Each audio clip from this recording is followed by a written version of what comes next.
शांत हो जाए। अच्छा कितने देवर हैं हाथ उठाइए तो। और जब 60 बरस के आदमी कहता है कहारों से भाव जाइए ना भाव जाइए बुढ़ापा में कहते हमारे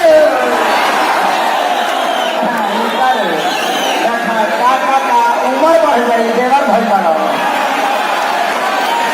अच्छा मैं अभी एक मेरी संघर्ष मूवी रिलीज होने वाली है मेरी और काजल रखवानी जी की, जिसमें मैं एक पिता का रोल किया हूँ। मैं चाहूंगा कि हर बाप हर लड़की इस सिनेमा को जरूर देखेगी। बेटी बचाओ बेटी पढ़ाओ का अभियान है ये, उसमें हमारा बहुत अद्भुत रोल है। हम लोग उसमें बुढ़ापे का भी रोल अदा किए हैं जवानी के साथ साथ। तो मैं चाहता हूं कि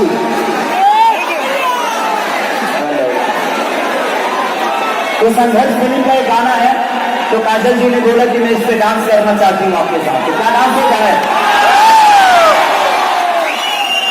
पंकज भैया हाँ दे लीजिए, बजा दो बाबू। ये गाना बज रहा है, ये अभी जो 22 तारीख को रिलीज होने वाली है मेरी संघर्ष मूवी। शायद आप लोगों ने ट्रेलर देखा होगा उसका।